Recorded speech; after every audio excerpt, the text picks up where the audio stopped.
Dipersembahkan oleh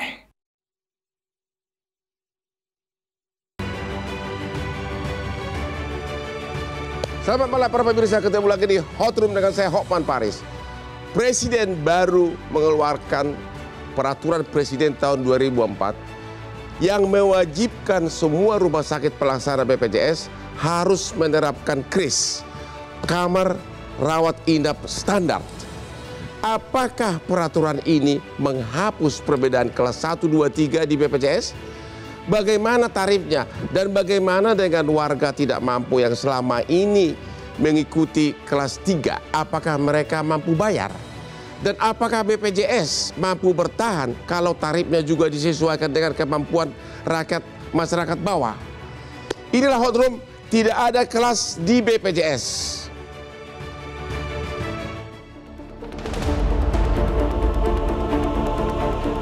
8 Mei 2024, Presiden Joko Widodo telah menandatangani Perpres nomor 59 tahun 2024 tentang perubahan ketiga atas Peraturan Presiden nomor 82 tahun 2018 tentang jaminan kesehatan. Perpres ini menghadirkan banyak spekulasi di berbagai golongan masyarakat tentang penghapusan kelas di BPJS Kesehatan di semua rumah sakit. Nantinya, sistem BPJS Kesehatan akan diganti oleh kelas rawat inap standar atau KRIS. KRIS akan menjadi sistem baru yang digunakan dalam pelayanan rawat inap di seluruh rumah sakit yang bekerja sama dengan BPJS Kesehatan. Dengan adanya kebijakan ini, semua pelanggan BPJS Kesehatan akan mendapatkan pelayanan dengan standarisasi yang sama, baik dalam hal medis maupun non-medis. Tentunya hal ini menjadi pro dan kontra bagi pelanggan kelas 1 dan 3 BPJS Kesehatan. Sistem KRIS ini secara resmi akan berlaku di seluruh rumah sakit selambat-lambatnya Juni 2025. Dengan begitu, berbagai pihak menganggap semua pengguna BPJS Kesehatan akan mendapatkan fasilitas dan pelayanan rawat inap yang sama. Seiring dengan standarisasi tersebut, pemerintah berharap seluruh rumah sakit yang bekerja sama dengan BPJS Kesehatan harus siap melakukan proses penyesuaian KRIS. Dengan meningkatnya standar kelas rawat inap ini, akankah iuran BPJS Kesehatan akan melonjak dan memberatkan masyarakat?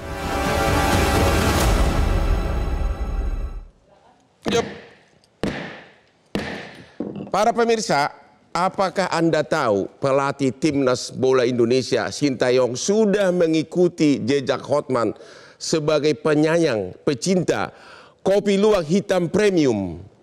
Kopi yang membuat Hotman selalu tidak terkalahkan dalam setiap debat.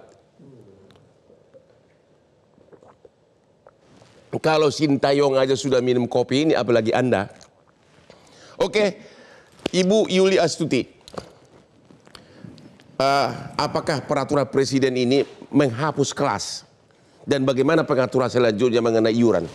Ya, baik. Kita sama-sama tahu dengan adanya Perpres 59 tahun 2024, di mana di sana tidak mengatakan penghapusan kelas. Kita hanya menstandarkan terhadap layanan kelas rawat inap.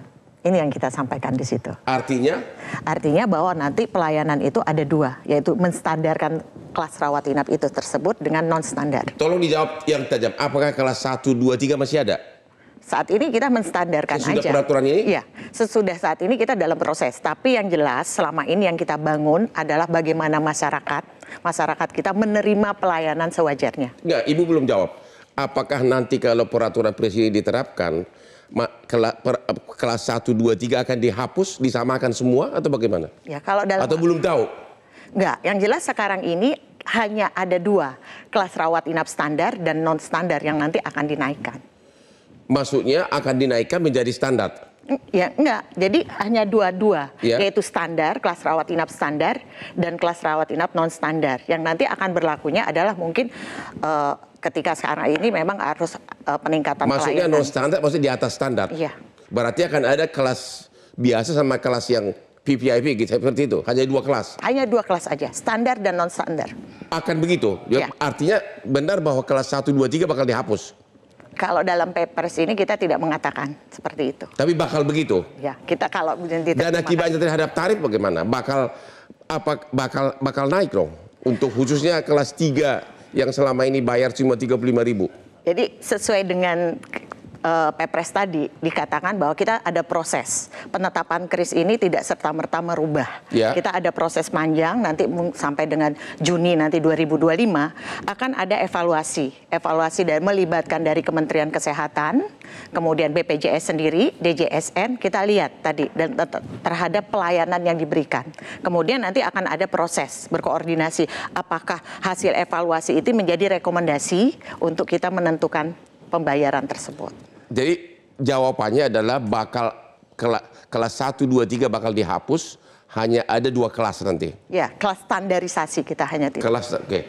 Pak Gufron dari BPJS, nanti kalau hanya ada 2 kelas, tarifnya gimana kira-kira? Apakah BPJS sanggup bertahan? Dan apakah rakyat kecil mampu membayar?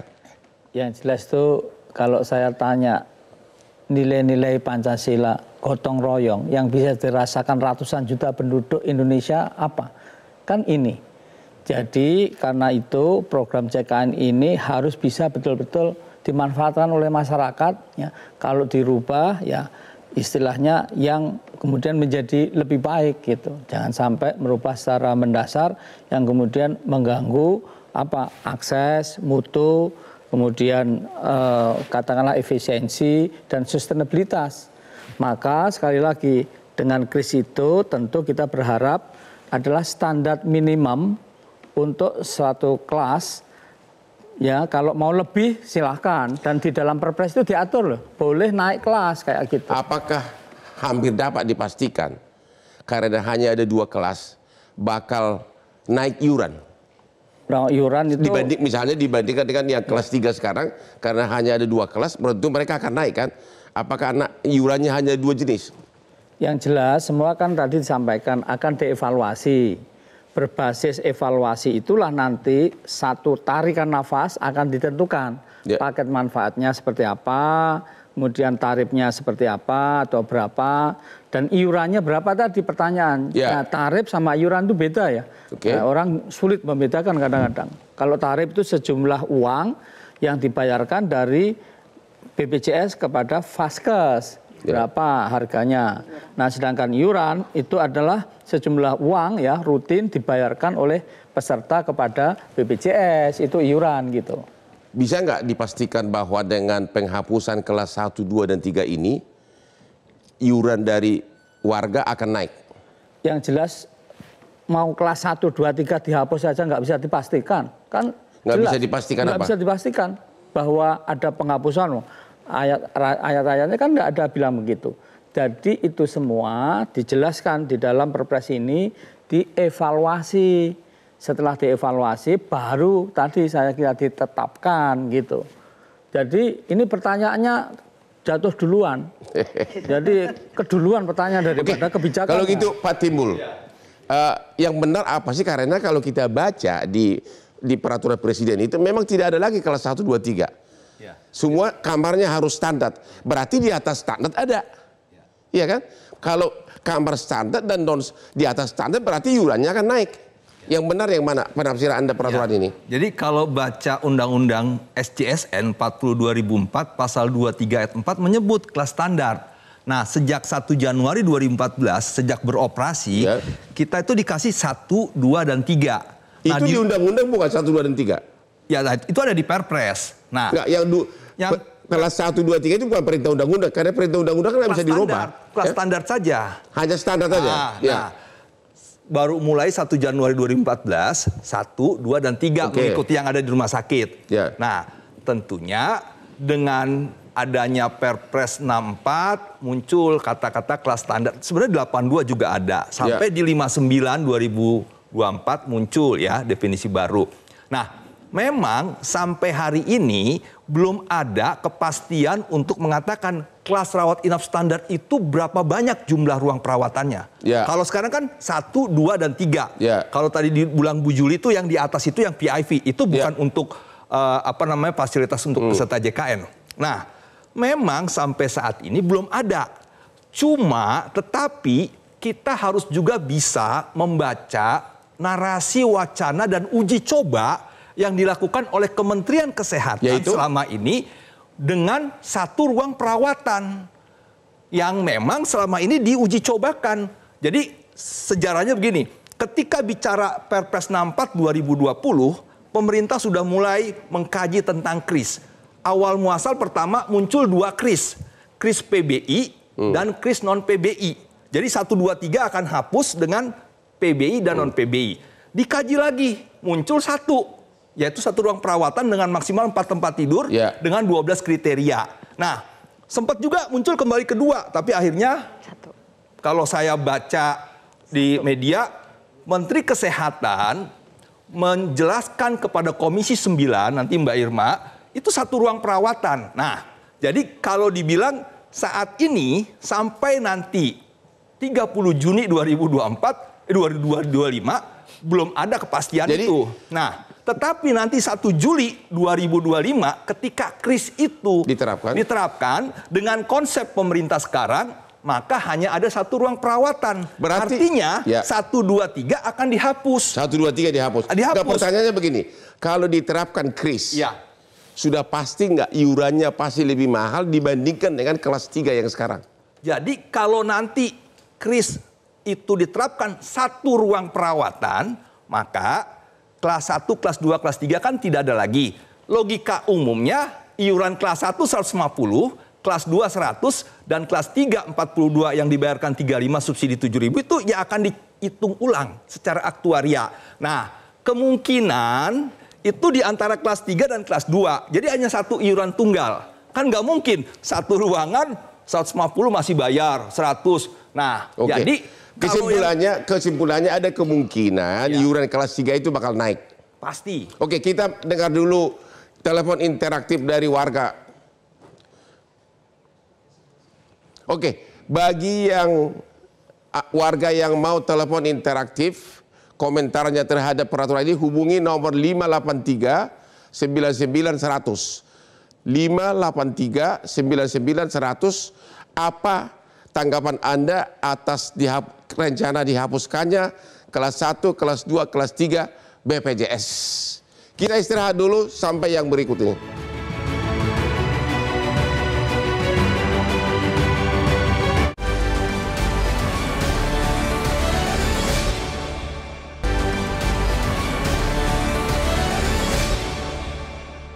Dipersembahkan oleh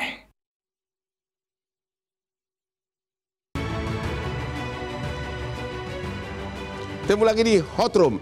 Apa reaksi masyarakat jika kelas 1, 2, 3 BPJS dihapus dan iurannya bakal dinaikkan? Kita lihat dengarkan video berikut ini.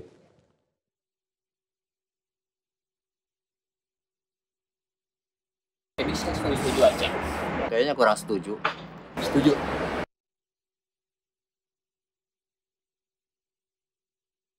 Selama fasilitas dan pelayanannya juga ditingkatkan, sebenarnya nggak masalah. Cuma kan yang akan menjadi problem kalau kualitasnya sama, pelayanannya sama, harga naik itu kan akan jadi masalah. Menurut saya itu kalau range harganya masih masuk sama kalangan menengah ke bawah dan menengah, itu saya setuju-setuju aja sih. Gimana Pak Gufron? Iya, jadi saya kebetulan kan belajar asuransi kesehatan udah lama. Ya. Iya, termasuk saya ketua tim persiapan BPJS. Ya. Itu dasarnya tadi loh, nilai Pancasila gotong royong. Gotong royong itu artinya apa? Yang kaya membantu yang miskin, yang sehat membantu yang sakit. Tapi kan bakal naik iuran kelas 3. Iya, sebentar, nanti apa yang sampaikan tadi pertanyaan saya jawabnya. Jadi kan tadi pertanyaannya akhirnya bahwa nanti katanya tadi, saya nggak tahu dari mana, tetapi harga untuk iuran itu satu harga nominal yang sama, gitu kan tadi. Nah, itu menyalahi prinsip dasar asuransi kesehatan sosial. Kenapa? Loh, prinsip gotong royongnya di mana? Yang kaya, yang miskin bayar segitu berat, atau hampir miskin, near poor, itu berat. Yang kaya, seperti Pak Hotman, bayar cuma 70.000, waduh, kacang lah, ringan. Tapi bagi orang nggak mampu, yang miskin atau near poor, berat, Pak. Berat segitu. Untuk berapa satu keluarga, katakanlah 5 orang, berarti 750. Oke, ini aja kesimpulannya dari BPJS sudah hampir dipastikan iuran yang selama ini paling kecil yaitu kelas 3 bakal naik. Kemungkinan besar begitu. Oke. Ibu Irma. Tapi harus adil gitu aja. Wakil rakyat, Anda mewakili rakyat. Kok ini bakal naik iuran? Ini Anda biarkan kenapa? Siapa yang biarkan? Ya. Menkes waktu datang ke Komisi 9 itu ada banyak syarat yang disampaikan kepada kami. Dan terus terang Komisi 9 belum setuju kok. Kris ini. Oke. Yang bilang udah setuju siapa? Nggak ada prinsip keadilannya di sini, nggak ada, Bang Hotman. Nggak ada. Nggak ada. Kenapa? Saya bilang seperti yang Prof. Gufron tadi bilang. Masa yang kaya, yang miskin, ya kan? Semuanya harus bayar satu harga. Ya. Prinsip keadilannya di mana? Satu. Ya. Kemudian kedua, gotong royongnya di mana? Ya. Dua. Yang ketiga, nanti seluruh rumah sakit persyaratannya rumah sakit pemerintah itu alkesnya, dokternya semua akan dipersiapkan lebih dulu sebelum itu dilaksanakan. Kemudian rumah sakit besar itu harus punya ruangan-ruangan sendiri khusus untuk BPJS. Sudah terlaksana belum itu? Kan belum. Ya. Ya jangan ngomong begitulah. Ini Kementerian Kesehatan ini bikin gaduh lagi. Ya. Saya mohon maaf. Ya, jadi jangan pernah bicara kamar standar dan non standar. Itu bikin rakyat bingung. Karena bikin pasti non standar pasti di atas standar ya. Iya. Ini yang bikin rakyat bingung. Gimana tuh? Kita diskusi. Jadi Ibu kita bikin cerita. rakyat bingung katanya. Ya, enggak. Dalam artian kita bicara tadi. Kita bicara bagaimana kita berpihak kepada masyarakat. Kok berpihak? Ya, dalam artian kita lihat ini, dengan adanya kelas 3 selama ini di tiap rumah sakit, kita kebayang nggak? Ya, semua antara kelas 3 harusnya mendapat pelayanan yang sama. Bapak pergi nih di suatu daerah di mana kelas 3-nya bayangin berupa lebih dari bisa aja los 12 tempat tidur. Kemudian kita pergi lagi yang memang ada yang 6 tempat tidur. Itu tidak terstandar. Bahwa harapannya dengan kepesertaan tadi ya sama nih Prof. Gufron, dia kelas 3. Standarisasi. Iya, kita hanya bicara hanya standarisasi. Meningkatkan mutu, artinya standarisasi yang sekarang belum terstandar. Itu yang kita lakukan. Emang sudah siap? Nah, kami dari Kementerian Kesehatan, khususnya kami, sudah melakukan evaluasi. Kita ini bukan suatu proses yang panjang. Kalau kita lihat dengan regulasi mulai tadi yang disampaikan oleh Bang Timbul, dalam hal ini proses panjang. Itu merupakan amanah Undang-Undang 40 tahun 2024. Di mana tentang sistem jaminan 2004. Intinya begini, sudah pasti kalau standar itu kris itu akan menaikkan iuran. Udah pasti kan? Kita kan masih mengevaluasi, kita tidak bicara gimana itu. Gimana nih Bu Irma, jawabannya gimana? Saya bilang tadi jangan suka mencela-mencele Bu, ya Kementerian Kesehatan itu jangan mencela-mencele sama rakyat, ya jangan juga uji coba.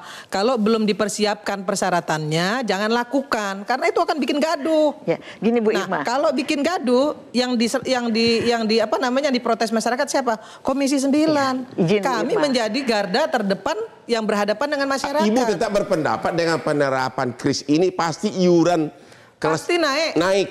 Gimana Pak Kusmedi dari pihak rumah sakit? Karena kalau naik pasti tidak ada keadilan di situ. Benar. Udah siap belum rumah sakit? Jadi gini, kalau kita baca Undang-Undang 40 tahun 2004 tentang JKN, prinsip ekuitas itu, saya bacakan nih Pak ya, prinsip ekuitas itu adalah kesamaan dalam memperoleh pelayanan sesuai dengan kebutuhan medis yang tidak terikat dengan besarnya iuran yang telah dibayarkan.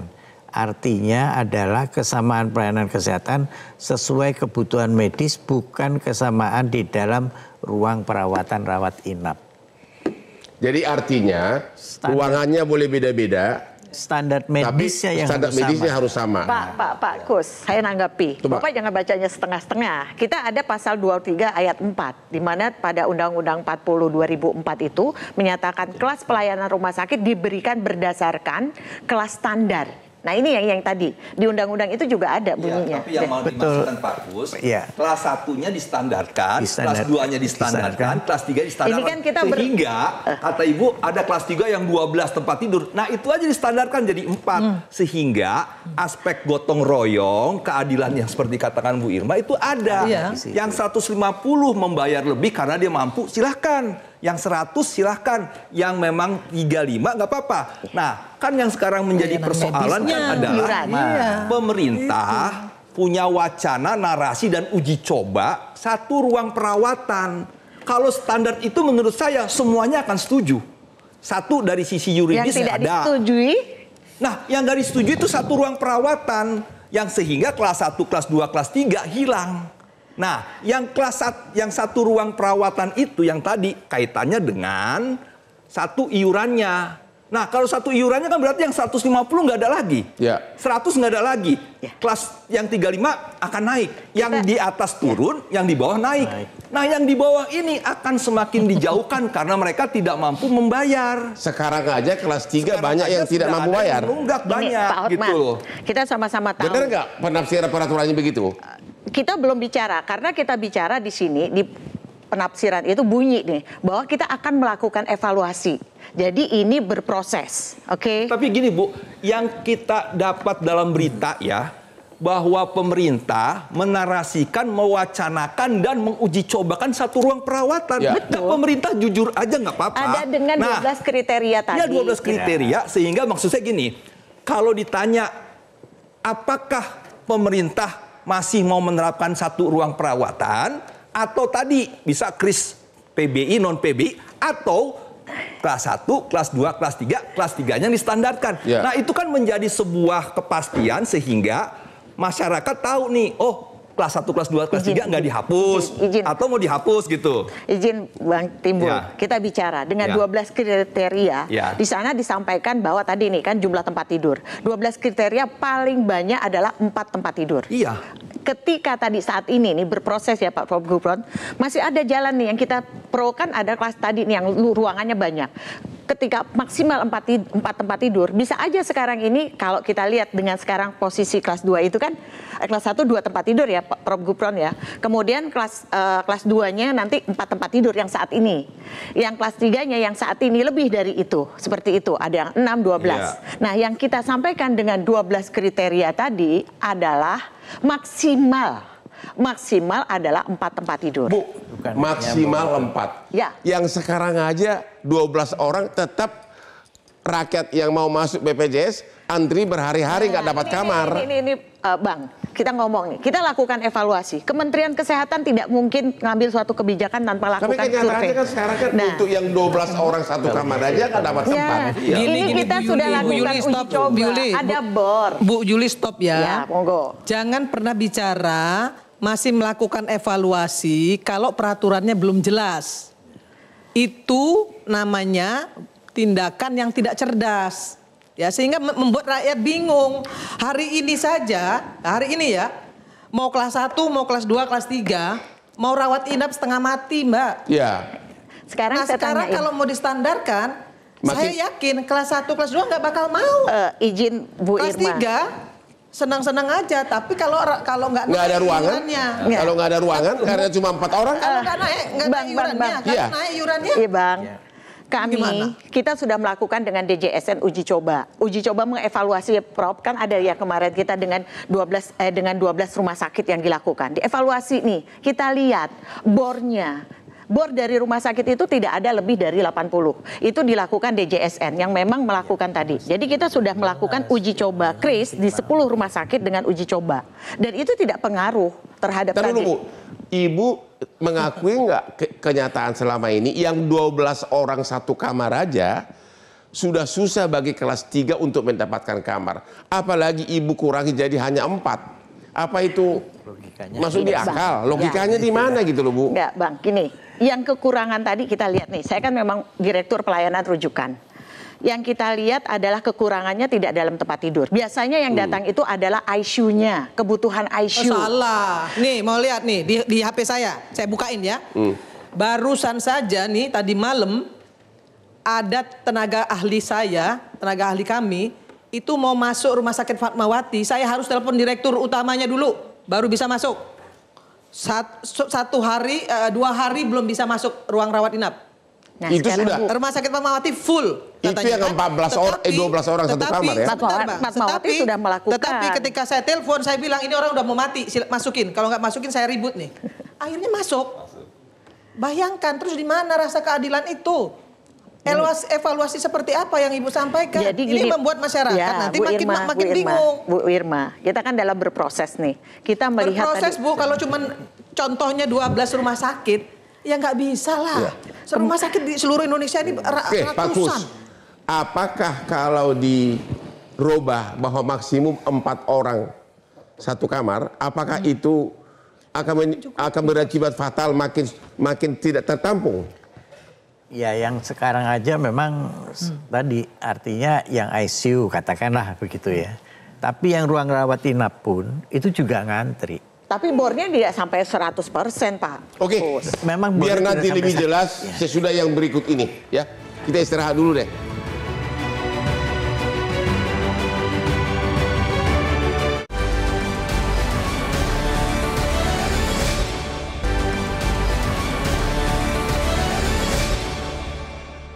Dipersembahkan oleh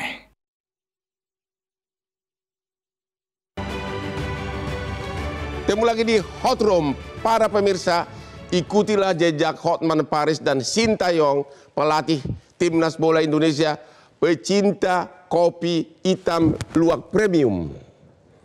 Number 1. Bayangkan ketua Timnas Bola aja suka kopi ini. Ya, padahal Hotman pun sudah lama. Ini kopi kesayangan Hotman. Kopi luwak hitam premium. Pak Kusmedi, coba dijawab secara jujur, Pak. Yang sekarang aja 12 orang satu kamar sudah warga banyak yang antri tidak ketampung. Apalagi kalau dirubah jadi 4. Apakah rumah sakit mampu atau tidak? Tolong singkat aja, Pak. Ya, yang jelas untuk mempersiapkan itu bukan sesuatu yang mudah. Pertama tadi, benar Bu, perlu kejelasan yang benar apa sih yang dimaksud dengan kelas standar itu. Apakah 3 kelas dirubah, dibuat standar masing-masing atau disatukan gitu? Betul. Karena merubah rumah sakit itu, merubah kamar rumah sakit itu mahal. Ya. Kamar rumah sakit itu kan ada instrumen-instrumennya, bukan hanya sekedar ruangan seperti itu. Ya. Kemudian kalau misalnya saja katakan untuk merubah itu 1 meter persegi itu bisa 4 jutaan dengan instrumen yang ada di dalamnya. Yeah. Kalau untuk 25 meter persegi udah 100 juta, Pak. Itu baru 1 kamar, Pak. Ya. Kalau begitu kita tanya lagi, tolong kejelasan dulu dari pihak Kemenkes. Apakah standarisasi itu tiap kelas dibuat standar, kelas 1, kelas 2, kelas 3, atau memang hanya ada 2 kelas, yaitu yang kris sama di atas kris? Ya.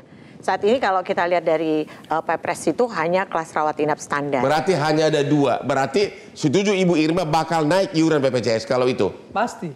Pasti. Kalau begitu kita dengar dulu telepon interaktif dari warga namanya Dinda. Bagi warga yang mau telepon silakan ke 583 99 100. 583 99 100. Silakan Dinda.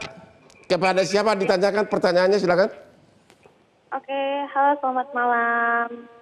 Selamat malam Bang Hotman. Selamat malam. Perkenalkan saya Dinda. Saya pemakai BPJS kelas 1. Nah, dulu kelas 1 dapat fasilitas 1 ruangan itu ada 2 kasur ya. Kalau pemerintah menyamaratakan fasilitas untuk semua kelas, 1 ruangan kan jadi ada 4 kasur ya. Nah, uang yang udah saya bayar selama kelas 1 gimana ya? Kan cukup mahal ya menurut saya. Dan nggak nyaman juga dari yang 1 ruangan 2 kasur jadi 4 kasur. Nah, pemerintah melihat ini gimana ya? Sebelumnya makasih ya Bang Hotman. Terima kasih Dinda. Ini Pak Ibu Yuli, gimana ya? Saya udah bayar kelas 1 ya, tapi fasilitasnya kok saya sama dengan kelas 3.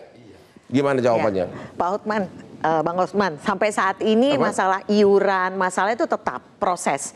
Teman-teman Mbak Dinda tadi ya mengatakan bahwa dia kelas 1 dengan 2 tempat tidur. Ya. Kita belum merubah masih berproses sampai saat ini, masih sampai 2025.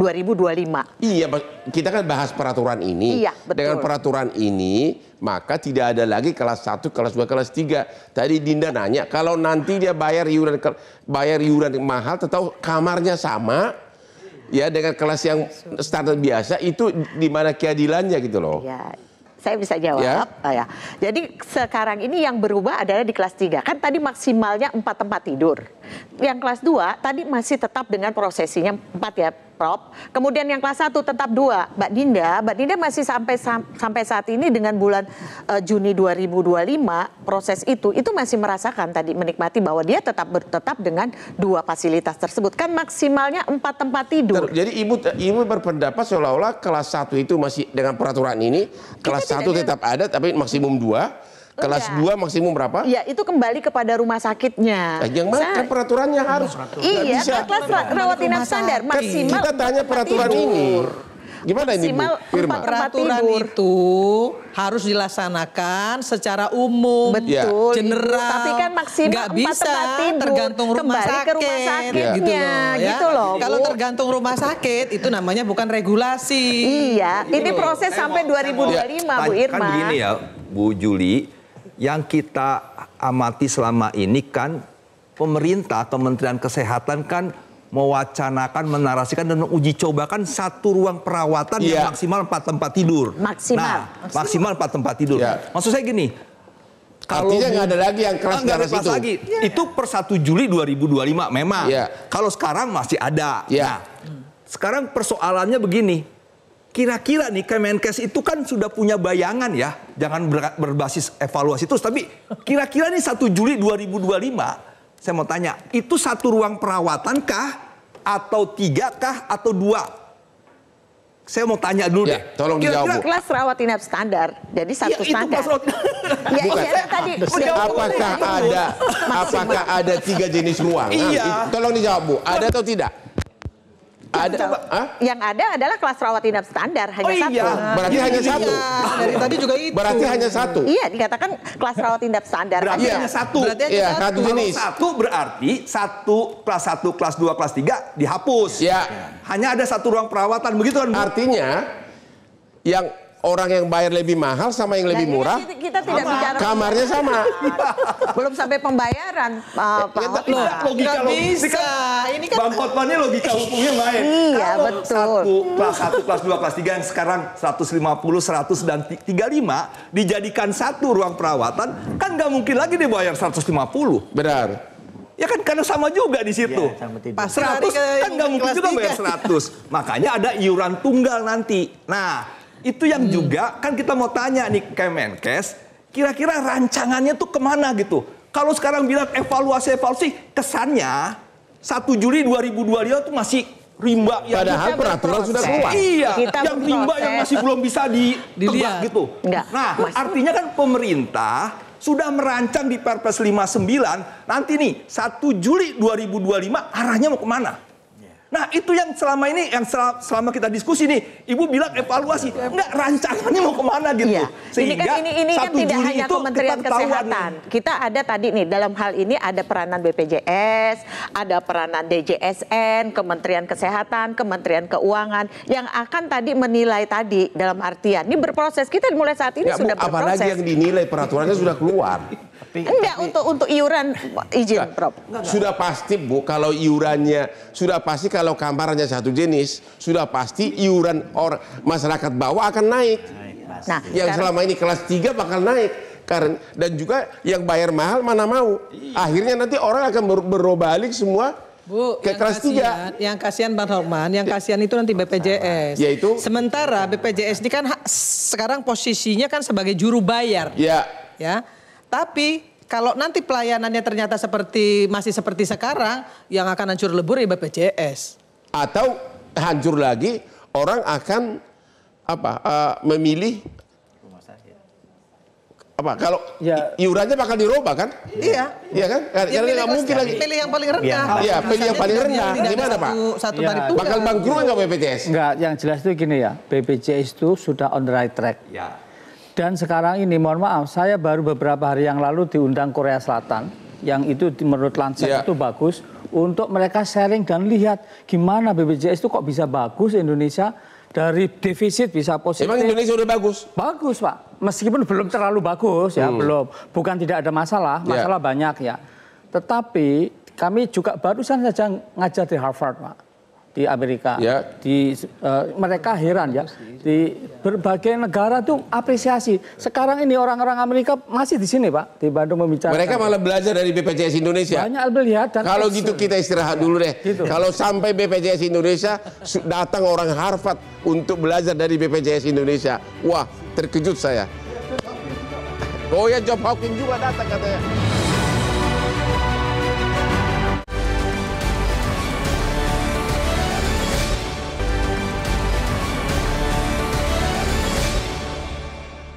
Dipersembahkan oleh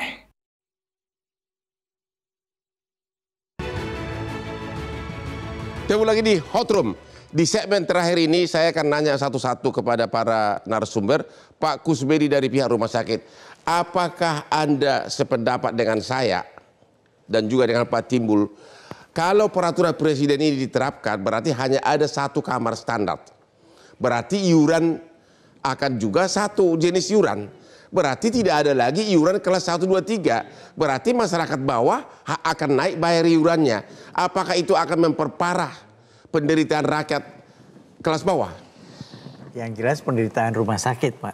Penderitaan rumah sakit.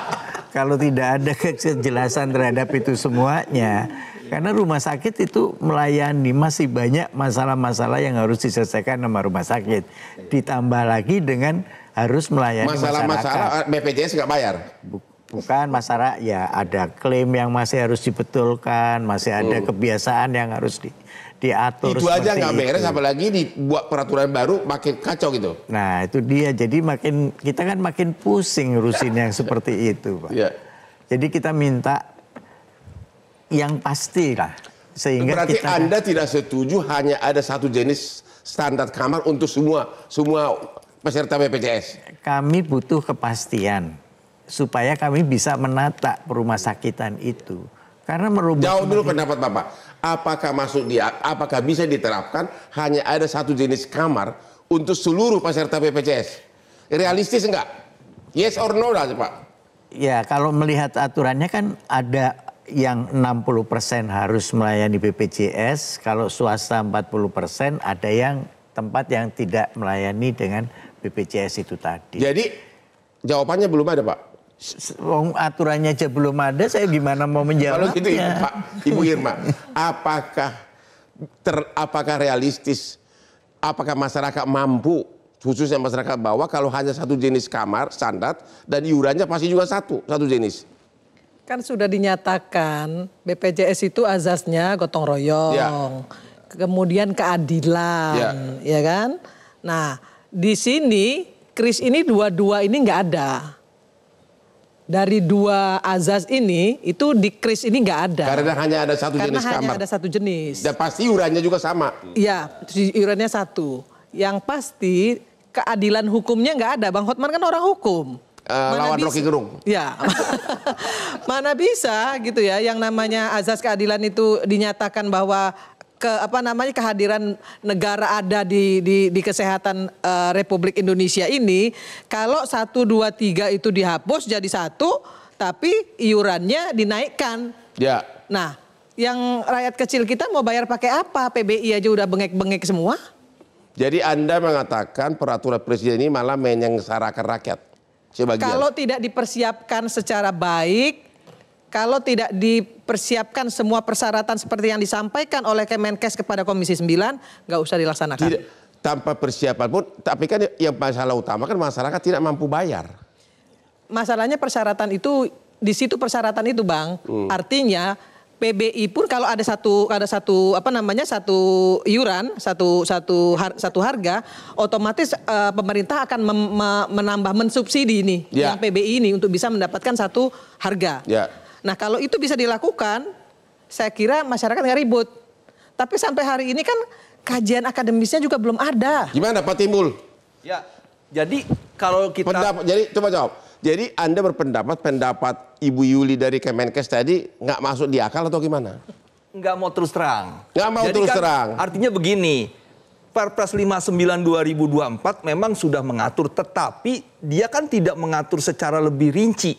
Pertanyaannya, kris itu satu ruang perawatan kah atau kelas 1, kelas 2, kelas 3 yang distandarkan? Ya kan? Nah, tadi Ibu sudah jawab. Bukan begitu, hanya ada 2 jenis, yaitu standar, non standar. Enggak, kalau itu gini, 1, 2, 3 itu memang di atasnya ada PIV. Tapi PIV itu tidak untuk layanan JKN. Nah, itu maksud saya nggak ke situ. Yang sekarang menjadi fokus diskusi kita, kelas 1, kelas 2, kelas 3 yang sekarang ini ada, apakah nanti dijadikan satu? Nah, yang selama ini kami lihat, kami baca ya, bahwa pemerintah itu memang mau ngarah ke sana. Cuman Bu Yuli itu kan nggak mau jujur. Ya, karena apa? Uji cobanya kan selama ini kan satu ruang perawatan. Nah, jadi kalau kami sih berharap begini. Sudahlah, kelas 1, kelas 2, kelas 3 yang selama ini diabdikan untuk seluruh peserta JKN. Dan JKN sudah memberikan manfaat yang lebih baik. Dipertahankan saja. Betul, kelas 3 ada yang 12 tempat tidur, 8. Itu saja distandarkan. Nah, sehingga rumah sakit juga kan mau menyesuaikan lebih mudah. Ya kan? Nah, gotong royongnya masih ada. Silakan yang mau masuk 150, mau 100 boleh. Kalau gotong royong itu ada kan memenuhi. Karena gini, kalau 150 nanti turun ke iuran tunggal, 75 misalnya, 100 turun lagi, maka pendapatan iuran JKN itu akan menurun. Benar. Nah, sementara manfaatnya sudah ditambah-tambahin, screening naik, ya kan? Nah, ini kan persoalan inasi bijis dinaikkan, kapitasi. Nah, jadi tentunya Bang Hotman ya, saya mau mengatakan begini ya, Perpres 59 itu ada juga loh memberikan manfaat-manfaat yang lebih baik. Satu contoh di pasal 42, yang harusnya membayar iuran denda rawat inap itu berkali-kali, sekarang hanya sekali. Dan seperti Pak Dirut bilang, dari 30 juta turun ke 20 juta maksimal. Nah, demikian juga orang yang mau pindah FKTP, itu nggak harus 3 bulan lagi. Minim di bawah 3 bulan pun boleh. Nah, ini kan hal yang bagus. Screening yang tadinya 5 sekarang jadi 14 untuk mengatasi penyakit-penyakit katastrofik. Nah, ini kan persoalan 59 itu sudah bagus.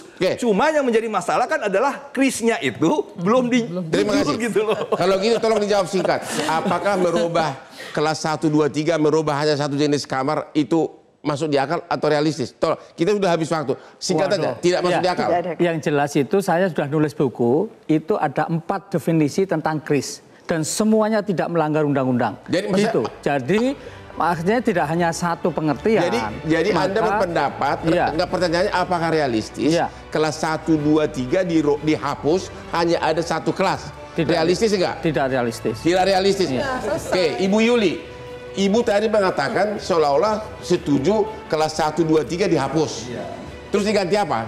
Saya menyatakan bahwa ya tadi saya tidak mengatakan di regulasi kita menghapus itu nggak ada. Jadi hanya menetapkan bahwa jadinya nanti gimana kamarnya? Kelas rawat inap standar aja yang disampaikan di 59. Nanti jadinya gimana kamarnya? Kelas 1, kelas 2, kelas 3? Sampai nanti dengan tahun 2025 itu masih ada dalam artian berproses. Maksud saya 1 Juli kamar jenisnya apa? Sesudah 1 Juli. Diharapkan nanti akan menjadi kelas rawat inap standar. Hanya ada satu jenis. Saya tidak mengatakan satu jenis, kelas rawat inap standar gitu aja. Ya kalau itu karena namanya kita satu jenis. bicara Perpres kan. Saat ini kan kita baca 59. Harus ada rancangannya. Kira-kira 1 Juli 2025 kan nggak gelap gitu loh. Betul. Tapi ini kan proses yang perlu jawab dengan jujur. Kita akhiri diskusi kita malam ini. Sepertinya masih membingungkan. Dari Kementerian Kesehatan sendiri belum tahu apa yang akan diterapkan. Ya. Lagi pula yang pasti kalau iurannya dinaikkan, maka banyak masyarakat akan makin sengsara, tidak sanggup bayar. Yang sekarang aja antri berhari-hari agar bisa masuk ke rumah sakit dengan BPJS. Apalagi iurannya dinaikkan, kamarnya diperkecil hanya untuk 4 orang. Mana mungkin? Ya, inilah akhir dari diskusi kita malam ini. Jangan lupa menonton Hot Room setiap hari Rabu jam 9. Hanya yang hot-hot. Mari kita ke depan sini, Bu.